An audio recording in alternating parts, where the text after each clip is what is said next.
Well, hello, and welcome once again to transmissions from the NX 7062. Thank you all so much for joining me tonight. Hi, Joel, early bird, love it. We're here to talk about. I don't know what's up with my camera, by the way. I know it used to show more. I don't know. I could probably find an adjustment for that somewhere. I don't know. Um, it wasn't working for a while, so I am just kind of happy to have it have a camera that turns on when it's supposed to. So tonight's topic rolls right into tonight's um review of Starfleet Academy, because it's all about Starfleet Academy tonight. I decided I've got a break between interviews. Some really exciting news. I've got Rico Anderson is coming next week. I'm really excited. He signed at my table at last STLV, and he's so much fun to hang out with. He's worked on Star Trek and the Orville, which is amazing, because I absolutely adore the Orville and all the people that I've met that worked on there. Hi, Chris. Hi, Chris. Thanks for popping in. Always good to see you, and everybody's coming over early. Did the seventh rule end early? Because I know they have something on tonight too. I'm just yay, Rico. I'll tell him you said that, Joel. I'm really excited to have him too. He's a lot of fun. We had so much fun in Vegas. We had so much fun. Hi, Dave. We had so much fun in Vegas. So I can't wait to have Rico on the show. And then I am taking the following Monday off.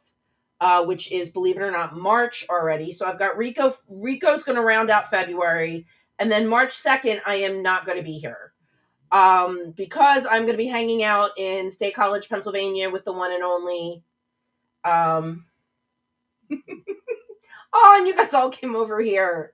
I love it. Shh. Don't tell Ryan. Anyway, so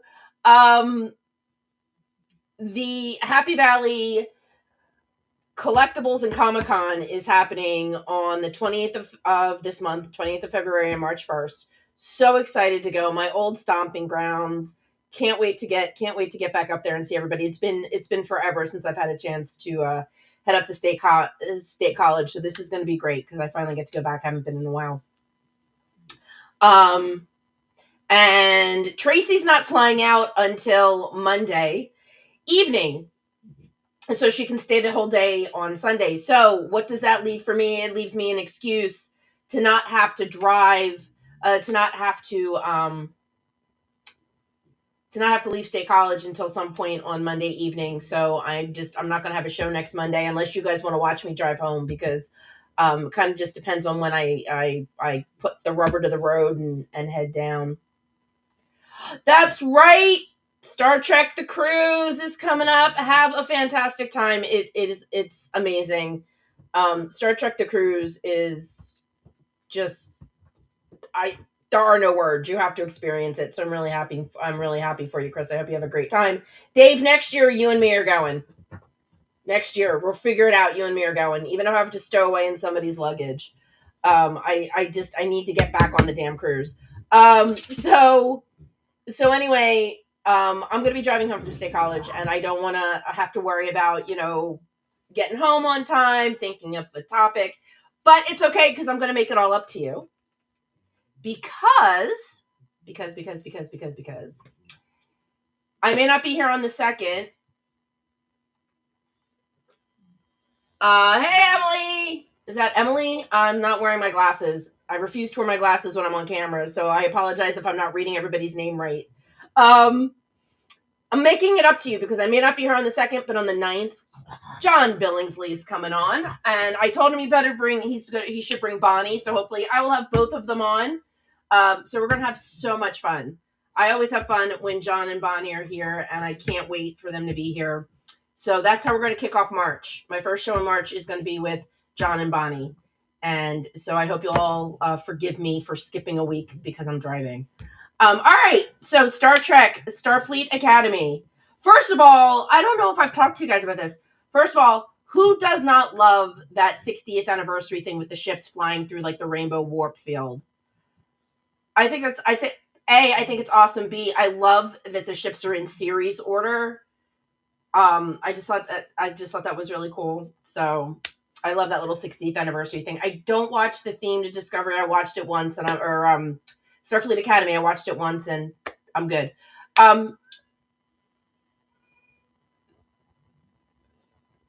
Somebody's meowing. I don't know who. It's probably Reed. Oh no, maybe it's Lex. Lex, do you want to come say hi?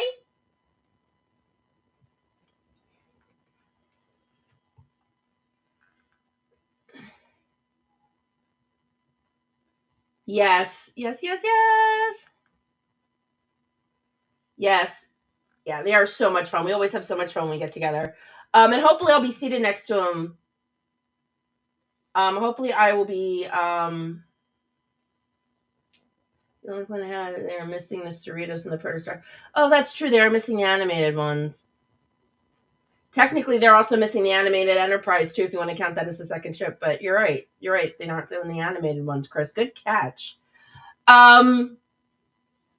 This week's Starfleet Academy was pretty intense, and it harkened back to. I was thinking there was a lot of different elements from a lot of different treks.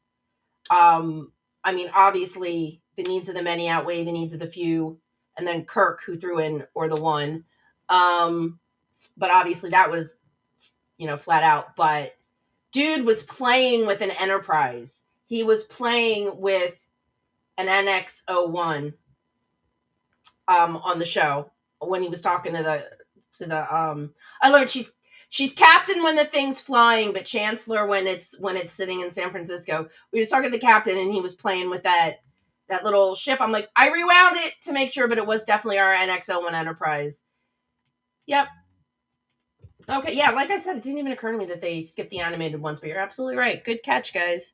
So not only this week did they put in an NX-01, but he tricked them because the enemy of my enemy usually still turns out to be your enemy. I need to put that somewhere.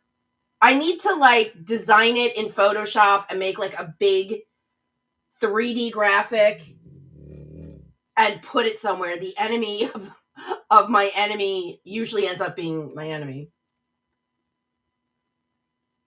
Yes. NX-01. It was so cool. But not only that, but he tricked them. They took the bait, and he tricked them, and he took over a space station. Sound familiar? Cold Station, anyone? 4th season Enterprise episode. So I feel like this was happy anniversary Enterprise, because let us not forget, it is the 25th anniversary of Enterprise, which is why STLV is very Enterprise actor oriented. I think, like I've said before, I think they've got everybody but Jolene. They haven't announced Bakula yet, unless I missed an email. They haven't announced Bakula yet, but they're going to, because Scott promised us all last year he's going to be there. So I thought that was a nice little nod to Enterprise, because it doesn't. So we've got the Cold Station thing, but then losing cadets, the whole cadet thing reminded me of Wrath of Khan, when everybody left their post except for Scotty's nephew. He's the only one that stayed at his post. Yep. Always gotta love the NX-01 love. Yeah. But yeah, that whole putting cadets, you think you're on a training mission, and then you've got your life, and all of a sudden life and death becomes real. I mean, that was definitely Star Trek 2. Right. Yeah. They haven't announced Scott, but Scott announced himself during his panel last year. So that's why I don't know why they're sitting on it, because we all know he told us, if everybody who was sitting in that auditorium or near the auditorium heard. So I don't know why they're not. And like I said, I have my theories about Jolene. I think if they offered, I'd hope that they would do whatever they could to get her there, but it's not their decision to make. It's hers. All they can do is extend the offer. So we shall see. And you know what? Maybe Scott will put a bug in her ear. I don't know. But I mean, if they did that, that would be the most awesome 25th anniversary ever. But it was a pretty intense. It was a pretty intense episode. We're watching the cadets deal with a lot of emotion. This was a very like high impact emotional episode. You got Mir, and we all know I am terrible with names, but his gorgeous Beta Z girlfriend. And you would think, I felt like she wasn't explaining anything to him that we didn't already know about, like the whole Imzadi thing. But Beta Z, went behind their wall. So maybe over so many years, like the knowledge of Betazoid culture has gotten lost.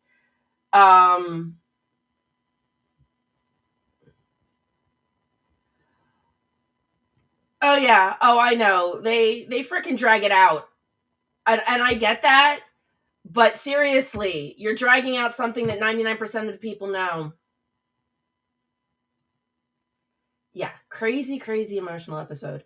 I thought she was amazing. Somebody tell me her name. I feel terrible. I can't remember the character's name. The Beta Z. I'm just gonna keep calling her the Beta Z chick because we all know I am terrible with names.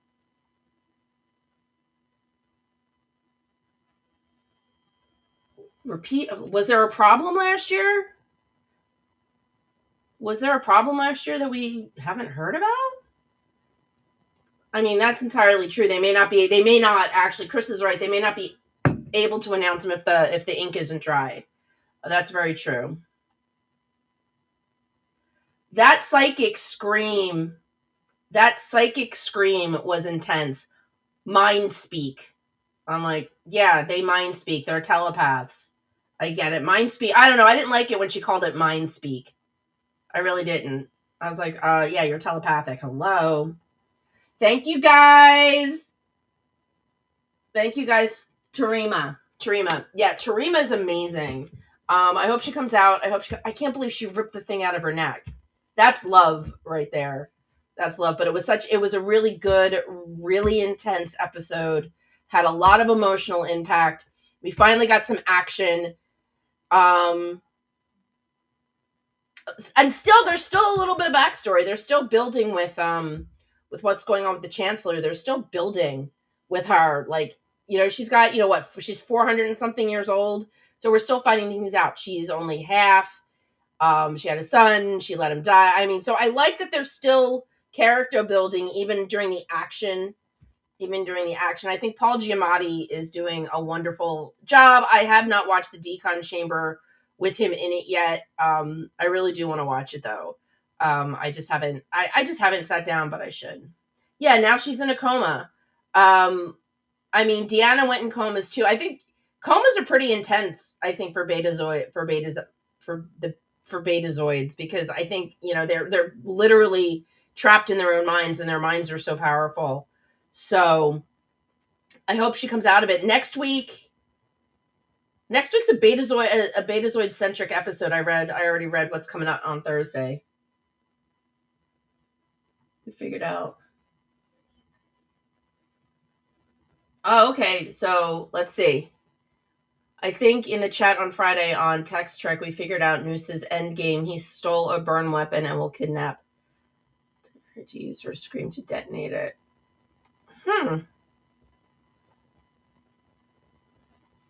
Interesting theory. All right. See, where is Lasso? I know Lasso's been taking some time off. I love me some Lasso, but right now I feel like Lasso should be here because this is very X-Men.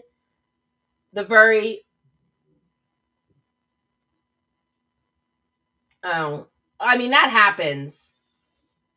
Leaving early, not finish signing autographs. That happens. That happened with the first San Francisco convention. The creation did. I went to that, and Jerry Ryan had to stop signing. Jerry Ryan had to stop signing because something else was happening. I mean, that shit happens. So, we need Lasso. Yes. Oh, see, look, Emily, or Joel. I'm sorry, Joel. I thought that was Emily for some reason. Yep, Joel. Tomorrow's both Jean Grey and Rogue. Yes, but specifically, I was thinking about Rogue when in the first X-Men movie, when Magneto needed her powers, well, Magneto didn't want to die, so he used Rogue's power to take his power to run that machine that was supposed to turn everybody into mutants. So that's the vibe I'm getting from that hypothesis, is that if he takes her, he doesn't need her, it's her power, but it's kind of like the same thing. It's literally kind of like the same thing. But yeah, Jean Grey and Rogue. Yeah, a little bit of Rogue. I love Rogue. I love the actress that played Rogue, who, oh my god, whose name I do know and did know, and I am just getting, as I get older, I am getting so much worse with names. But I love that actress, and her name is escaping right now. But the actress that played Rogue.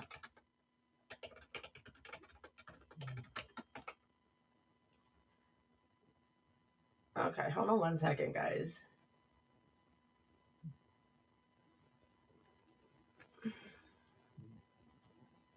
Yeah, in a way.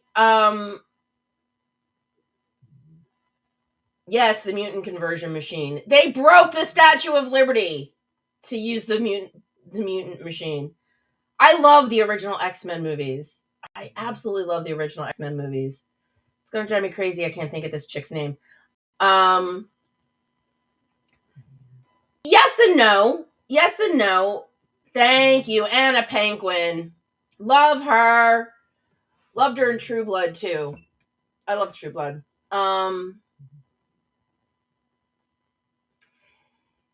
I'm kind of, you know what? I'm going to tell you, I'm kind of glad that that the mom thing's taking a little bit of a backseat.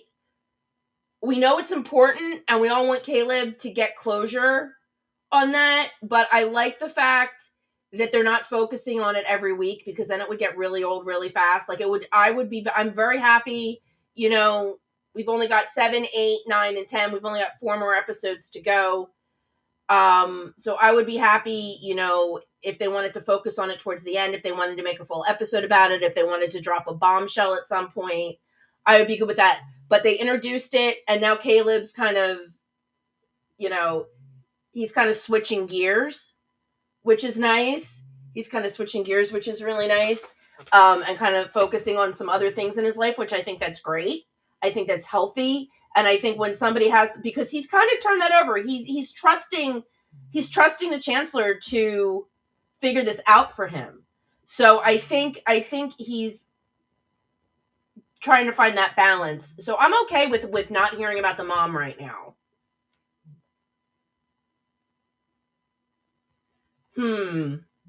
That's an interesting hypothesis. Took over the pirates. She's either not supposed, kind of like how God, I almost said Mariner.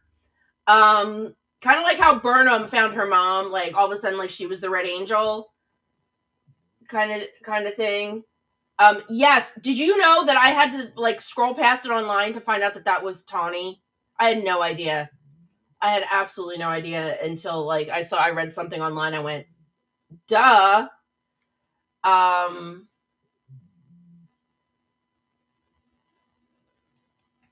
Okay, I guess we will all find out. I wish that there was a way. I wish there was a way to bring what's her name back. I wish there was a way to bring Janet Kidder back. I loved her. I know her. I know she died in a very Superman 3 way. For anybody that for all you new people, Discovery, because the Emerald Chain's still a thing. And Janet Kidder died in a very Superman 3 way in the end of that Discovery season. And I swear to God that they wrote it that way because she's Margot Kidder's niece.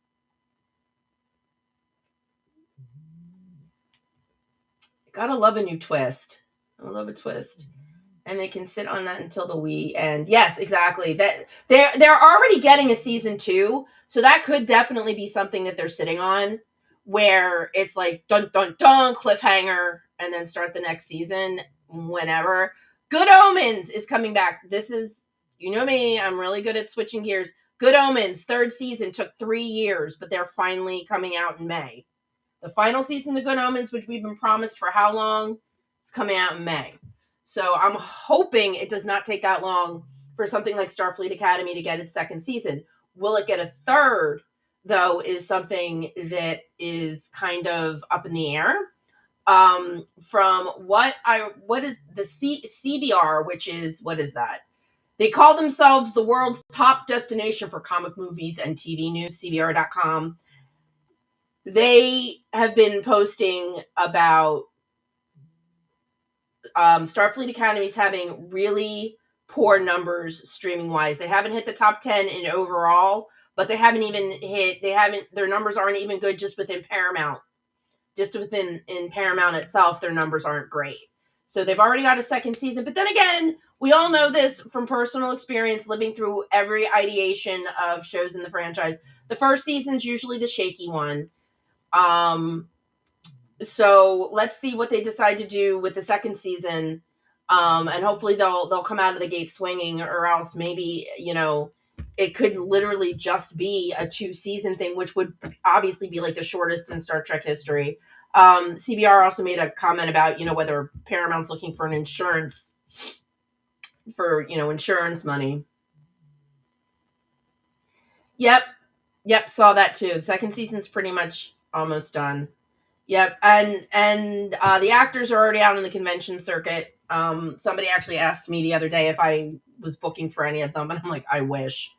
I haven't even met any of them yet. I can't wait to meet some of them. If they're at STLV and they're in the vendor room, I'm going to be giving them my secret, my peppermints. Yeah, I'm enjoying it. I'm enjoying it more than I thought I would. Holly Hunter's performance is really doing it for me. You want to talk about how upset? I mean, the whole thing at the end, and she wasn't crying, but her eyes were so red, and you just felt all of this emotion coming off of her because of everything that happened, because they trusted Noose, because they trusted him, quote unquote, or tried to make a deal with him, and they all got stabbed in the back, and it cost lives, and just everything that was weighing on her. It was good, because you know what? Starfleet are human. Everybody is human, and she was feeling her feelings. Even in that command role, she was emotive with her feelings, and I thought that was great. Let's see. You think we'll get more living legends like Admiral Janeway or someone from TNG Picard, or maybe Stamets in an episode?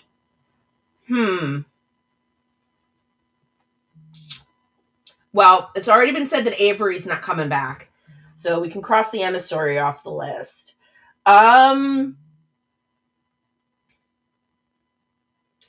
I think anything's possible. I like, you all know how I'm big on organic stories and how things have to fit and not feel forced. I thought the emissary episode was perfect. They linked it very directly to Sam in a really good way. Watching Sam try to find a human, quote unquote, that she could connect with because she felt like their duties were similar. I thought it was a really great episode. I thought the way they worked Jake Sisko into it was perfect. And we found out that Dax actually is like 1800 freaking years old. So if they do it, Tilly still hasn't shown up. First of all, Tilly still hasn't shown up, and Mary Wiseman's supposed to be in one episode.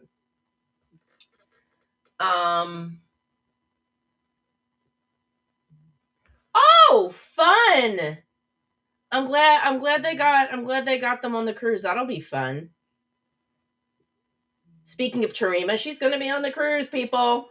They're sold out, no last minute cabins, but let's see.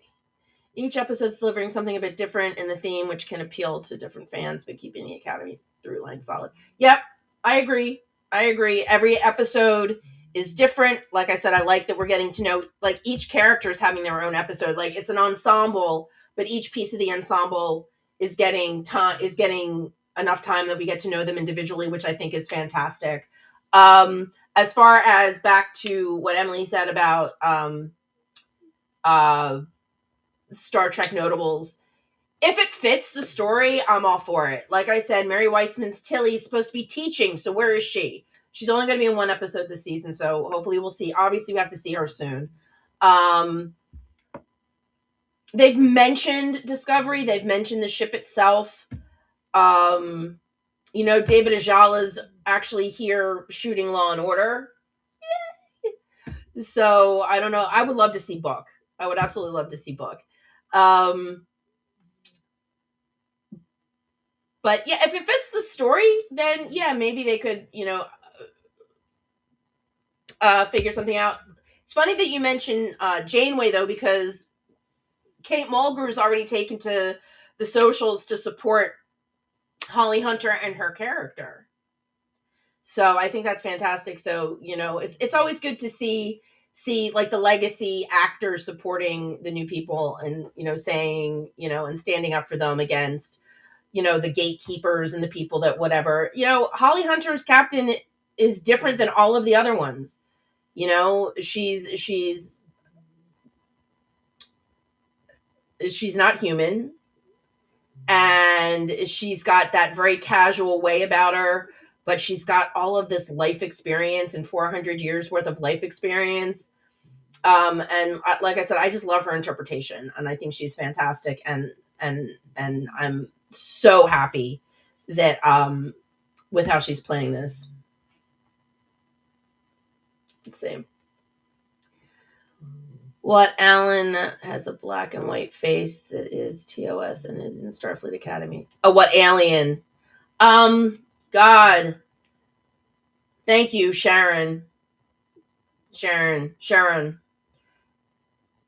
I said this before. I talked about them the first time I talked about Starfleet Academy. I talked about the Sharon alien, and it's one of my favorite episodes. Let This Be Our Last Battlefield is one of my favorite TOS episodes, mostly because of Frank Gorshin.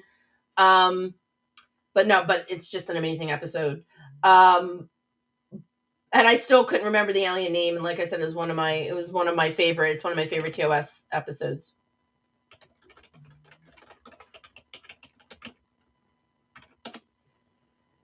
But yeah, and it's so funny. It's so fun, and that Sharon's shown up in a couple other scenes. I would love to get to know that Sharon. I'd love to Sharon would get a line. We'd find out their name, so I could stop calling them the Sharon. But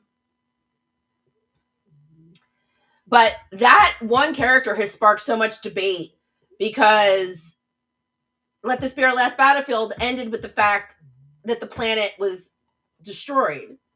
So how could there be Sharons in the future? Like, it's amazing what the fans will latch on to.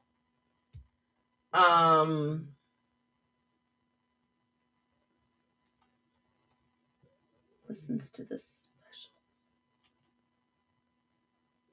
We need a Sharon character who listens to the specials.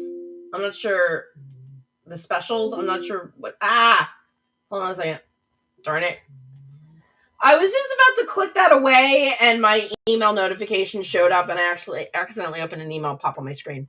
Good thing I wasn't screen sharing with you guys. You would have read one of my spam mails.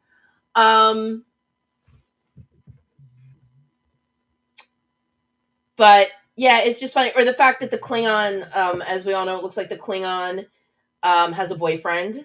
It looks like Jaden has a boyfriend, which is great. Because again, the subtlety, the organic nature of the relationship was fantastic. I'm glad that they both survived. I like the Vulcan though, Bobby. I like that Vulcan. I feel bad that he died because he was pretty cool. He read comic books. Comic books! Oh my god, that's another reason we miss Lasso. Comic books are in the future. We've got comic books in the future. They don't die. And they were actual physical things. They weren't on a data pad. They were actual physical comic books. Which leads me to the fact that I am talking with Lasso. I know love is in the air. Well, 'tis February, and it was just Valentine's Day. But yeah, like I said, it's so cute. They're so cute together. the Klingon.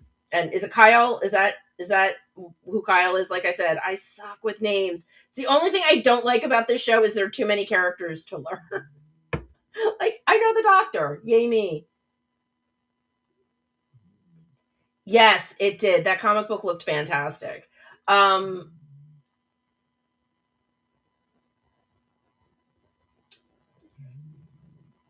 yeah, I'm not sure. Has anybody said she's very cool? I thought at one point, I thought that she might have been like an 800-year in the future version of a Bajoran. I don't know why I thought that, but for some reason I thought that, but obviously that's not it. She's her own species, but I don't know what it is. But anyway, okay. So Lasso and Signature King came on the show a while ago, like right after like early on in the season they came on. And what Lasso and Signature King do is that they read comic books. And then they talk and then they literally like read them on their show on the one show that they have. So they got me as a guest to do what is a 6-volume Green Lantern Star Trek crossover. And so they only do the first 3 volumes. So we still got 4, 5, and 6, and we're going to hopefully get them on the show soon to do 5, 6, and 7. So I can't wait. I can't wait to do that. Oh, thank you, Joel. Darshar. See, that's the other thing. They're introducing all these really cool new species and people, and they're all parts. It's like it's amazing, like how these cultures are developing and people and like love is love. People from different species are all falling in love, and they're all we're seeing a lot of people that aren't 100% of anything, which that one episode of Enterprise where they got stuck in the expanse for 100 some years. It all goes back to love is love. And I think that that's amazing. And again, very subtle, very organic, very, very IDIC, which of course is something that's really important. But again, nobody's getting beaten over the head with anything. Oh, well, I'm part this and part that, that kind of thing. Oh, very cool.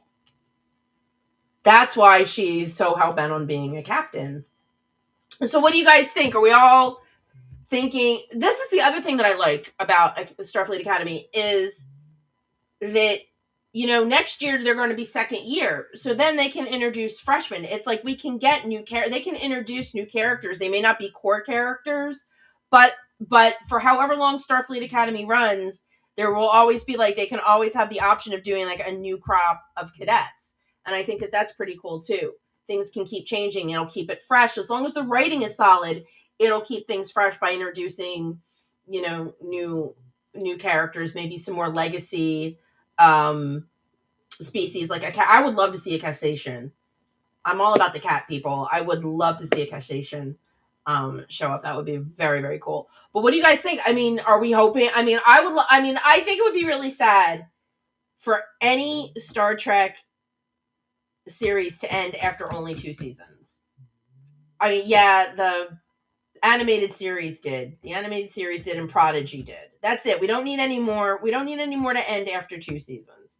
We don't need any live actions to end after 2 seasons. So hopefully the numbers will go up. Paramount will realize that this is really important, that it's a great show, and hopefully it'll have sustainable. Well, hello, Captain Caffeine. Nice of you to join us. I'm glad you're here. And meow to you too. I love your name, by the way, Captain Caffeine.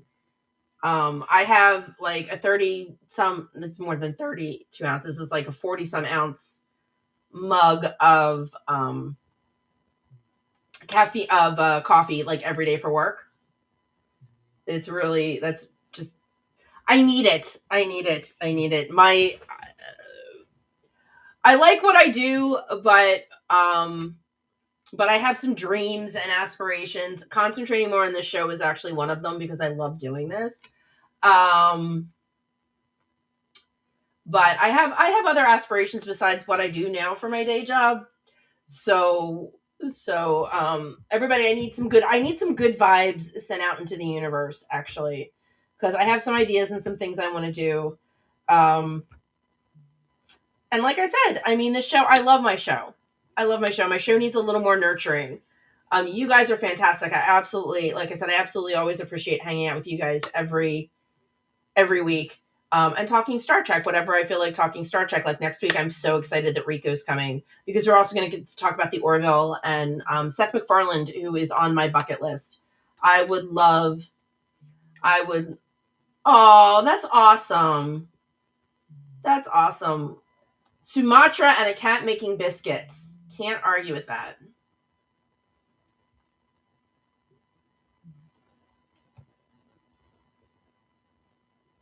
Can't beat that. My cats make biscuits. Maybe. Maybe. That would be something cool, Emily. Um my cats are all waiting for me in the bedroom and I will probably get biscuited when I'm trying to fall asleep.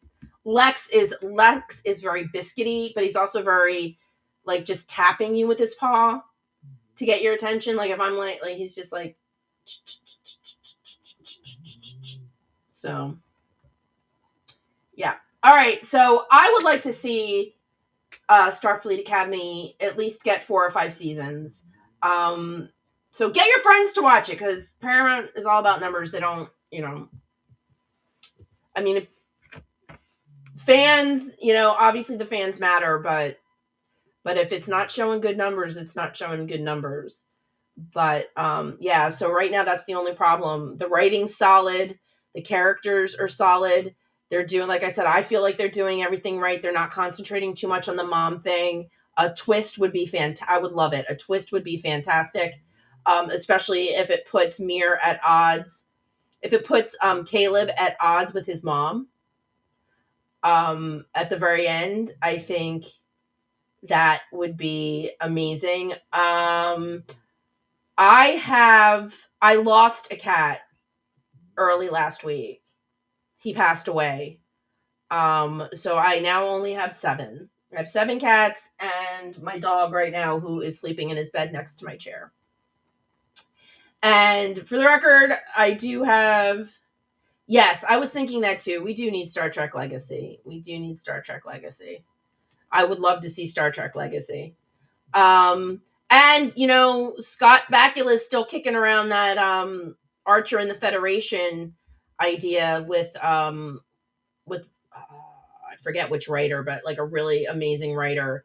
They're kicking that around too. Honestly, Star Trek Legacy would be fun, but if and don't hate me, guys. Star Trek Legacy would be fun, and I think it would be great. But if somebody told me I had to choose, I honestly would choose the Scott Bakula. I'd choose the Scott Bakula one because everybody else has gotten to show back up in things, and Enterprise, all we get are ships and names on walls. Thank you, Michael Suss. I knew it was Michael something. Thank you, Joel. Oh, thank you, Captain. Yeah, it was. Yeah, thank you. So yeah, I'm trying not to get emotional. I still get emotional when I think about Pluto. Yeah, but if somebody said I had to choose, I would choose the Archer thing. We've already gotten Picard. Picard was like a kickoff to Legacy, so we got a ton of Legacy characters. We had the big reunion with the Enterprise D. All of that was fantastic. But all we ever get for Enterprise is names on walls and bad guys playing with models. Which, don't get me wrong, is nice. Oh, yeah, and Hoshi's Atrium. But we haven't seen an Enterprise character. Daniels does not count. I'm sorry, Dan. That was a great nod at the end of Discovery. Spoiler alert. That was a great nod at the end of Discovery, but that's not enough when it comes to So I think before they do Legacy, I would rather see the Scott Bakula as president. Scott Bakula as president. They'd get the chance. They've already done it. I've said this before. They have already done it. thanks to Lower Decks. They have made it canon for Section 31 to fake people's deaths. Okay? It was not canon until it was in a show. The books don't count as canon, but that was always how Trip Tucker survived.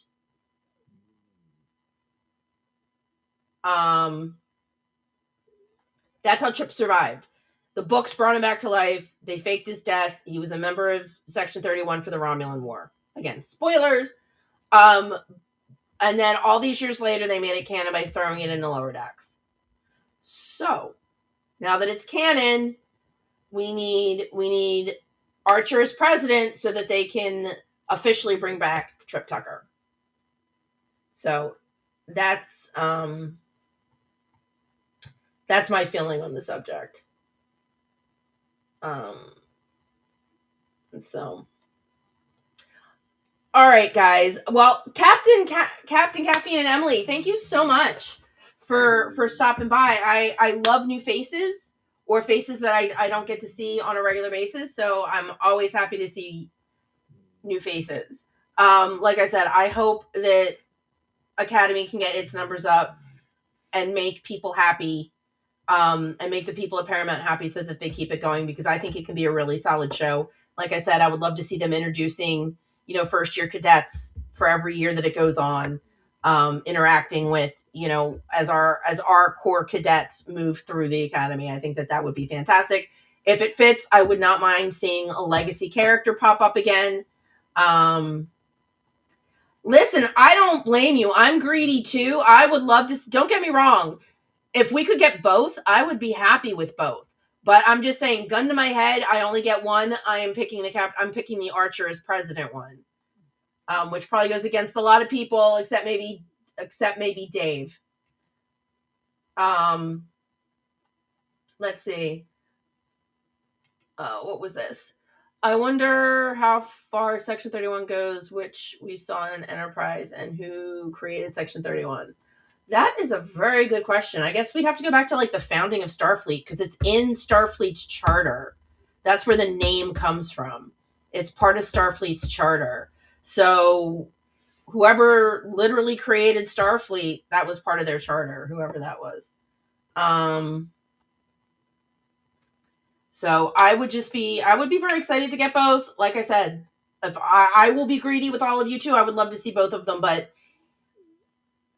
it feels like they're only going to be doing one at a time right now. So if I had to pick, I'd pick that one over the other one.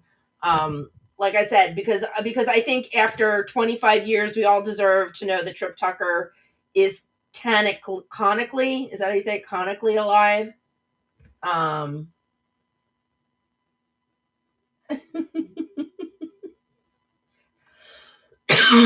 Yeah, there you go. Animated. Animation makes everything easier. That's very true. That's very true. All right, guys. Well, Chris, safe travels. Can't wait. Hopefully you'll be back to join us on the 9th, since next week's my last show before then. So have a fantastic time. I know you will. Enjoy the cruise. Anybody else out there in the sound of my voice that is going on the cruise? A, totes jealous. B, say hi to all my Enterprise buddies. And C, have a very safe and trek-tastic time, especially if you've never been on it before. You are in for a treat. Yep, Strange New Worlds is coming back for one more time. I'm really looking forward to that too.